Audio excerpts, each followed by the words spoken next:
ఈ రాష్ట్రంలో మందు తాగుతున్నటువంటి వాళ్ళకి, ఈ రాష్ట్రంలో నాణ్యమైనటువంటి మద్యం సరఫరా చేస్తామని అధికారంలోకి వచ్చినటువంటి వాళ్ళు రాష్ట్ర వ్యాప్తంగా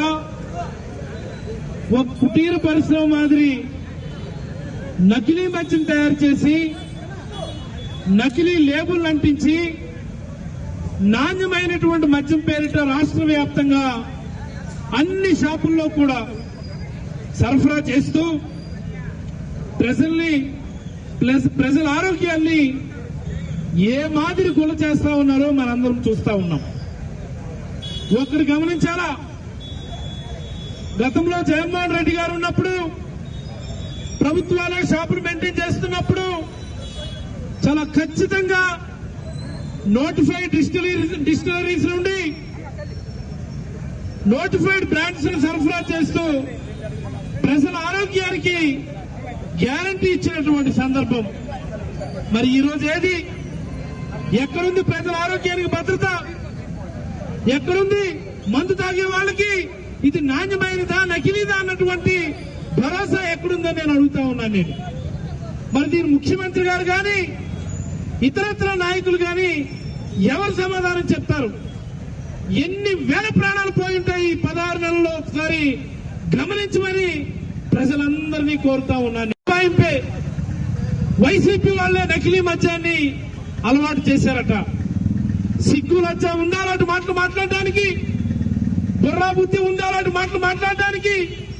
స్వయంగా ఎమ్మెల్యేగా పోటీ చేసినటువంటి మీ అభ్యర్థి దీనికి సూత్రధారుడైతే దాన్ని కూడా మీరు వైఎస్ఆర్ కాంగ్రెస్ పార్టీకి అంటగడతా ఉన్నారంటే అది మీ దివాలా కోరుతనానికి నిదర్శనమని చెప్పి సందర్భంగా తెలుగుదేశం నాయకులకు నేను చెప్పదలుచుకున్నాను. నేను నకిలీ మద్యం ఒక ముఠా అయితే వేల కోట్లు దందా జరుగుతూ ఉంటే పలాస నియోజకవర్గంలో మరో రకమైనటువంటి అదనపు దందా జరుగుతూ ఉంది.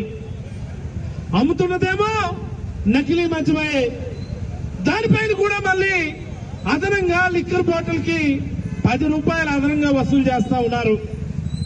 ఎవరి జేబులోకి వెళ్తా ఉన్నాయి ఇవి? గతంలో ప్రశ్నిస్తే 4 రోజులు ఆపారు, మళ్ళీ నెమ్మదిగా మొదలు పెడతా ఉన్నారు. పోలీసులు చెప్పినా పట్టించుకోరు, ఎక్సైజ్ అధికారులు చెప్పినా పట్టించుకోరంటే దాని అర్థం ఏంటి? ఒకటి పోలీసులన్నా వాళ్ళతో అడ్జస్ట్మెంట్ అయి ఉండాలా, లేదా ఎక్సైజ్ అధికారులైనా వాళ్ళతో అడ్జస్ట్మెంట్ అయి ఉండాలా. అన్ని డిపార్ట్మెంట్లు కూడా కాంప్రమైజ్ అవుతా ఉన్నాయంటే ఆ పైన ఉన్నటువంటి ఈ నియోజకవర్గ రాజకీయాలను ప్రభావితం చేసేటటువంటి వ్యక్తులు వాళ్ళతో కుమ్మక్కై ఉండాలా. మరి ఈ నియోజకవర్గాన్ని ప్రభావితం చేయగలిగే వ్యక్తులంటే ఎవరుంటారు? స్థానిక ఎమ్మెల్యేనే ఉంటారు. ఖచ్చితంగా ఈ అదనపు ప్రతి 10 రూపాయల వసూళ్ల వెనుక ఈ స్థానిక ఎమ్మెల్యే ఉన్నారని నేనైతే ఘంటాపదంగా చెప్పదలుచుకున్నాను. నేను మహిళా ఎమ్మెల్యే, నువ్వు నీతులు మాట్లాడతావు, నువ్వు వెదవ పనులన్నీ నువ్వు చేస్తావు, మా మీదేమో బురద చల్లుతావు, పనికి మాలిన మాటలన్నీ నువ్వు మాట్లాడతావు, మా మీదేమో కంప్లైంట్లు ఇస్తావు. ఇప్పటికేదో కొద్దిగా నోరు కంట్రోల్ అయి ఉన్నది. నోరు కంట్రోల్ గా ఉంటేనే చాలా మంచిదని మరొక్క మారు హెచ్చరిస్తా ఉన్నాను నేను.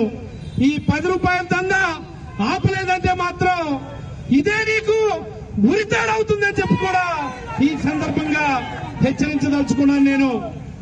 పలాస నియోజకవర్గ ప్రజలందరూ ఒకటి గమనించండి, ఈ నియోజకవర్గంలో ఈ అదనపు 10 రూపాయల వసూలు మాదిరి రోజుకు 3 లక్షల రూపాయలు కలెక్షన్ జరుగుతా ఉంది.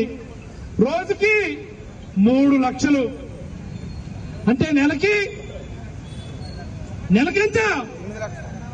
90 లక్షలు అంటే ఇంచుమించుగా నెలకి 1 కోటి రూపాయలు, సంవత్సరానికి 12 కోట్లు, 5 సంవత్సరాలకి 60 కోట్ల రూపాయలు మన జేబులోంచి నేరుగా 10 రూపాయల చొప్పున మనకి వసూలు చేస్తూ మనకు పెట్టేటటువంటి కన్నమని చెప్పి ఈ సందర్భంగా పలాస నియోజకవర్గ ప్రజలందరికీ కూడా తెలియజేయదలుచు.